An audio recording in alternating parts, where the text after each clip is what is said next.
भारत का इतिहास दो तरह के राजाओं को जानता है। एक वो जो सिंहासन पर बैठकर राज करते हैं और दूसरे वो जो जंजीरों में बंधकर भी दुश्मन के दिल में तूफान उठा देते हैं। 1689 की उस सर्द सुबह मुगल फौजों की विशाल भीड़ के बीच एक अकेला योद्धा खड़ा था। उसका शरीर घायल था, मगर आंखों में धधकती आग पहले से कहीं अधिक तेज थी।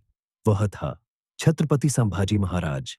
ये कहानी सिर्फ युद्ध की नहीं, ये कहानी है उस जिद की, उस साहस की, जिसने औरंगजेब की नींदें छीन ली थीं।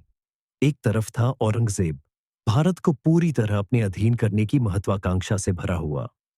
दूसरी तरफ थे छत्रपति शिवाजी महाराज के तेज के उत्तराधिकारी संभाजी महाराज, एक ऐसा नाम जो मराठा स्वाभिमान की जीवित चिंगारी था। औरंगजेब जानता था कि जब तक संभाजी जीवित है, मुगल सल्तनत दक्खन में कभी चैन से नहीं रह सकती।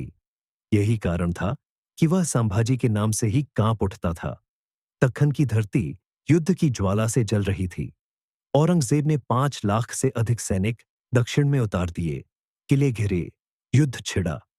लेकिन हर बार उसकी योजनाएं एक मराठा योद्धा के कारण धराशायी हो जाती। संभाजी महाराज, उनकी छापामार रणनीति बिजली की तरह तेज, अप्रत्याशित और घातक थी। यह युद्ध सिर्फ तलवारों का नहीं, दिमाग और हिम्मत का था। और इस खेल में संभाजी महाराज औरंगजेब से कहीं आगे खड़े थे। लेकिन इतिहास हमेशा सिखाता है, राज्य बाहरी दुश्मनों से नहीं, भीतर के गद्दारों से टूटते हैं। वर्षों तक संभाजी महाराज को पकड़ने में असफल रहने के बाद औरंगजेब को एक नाम में उम्मीद दिखाई दी, कनौजी शिर्के।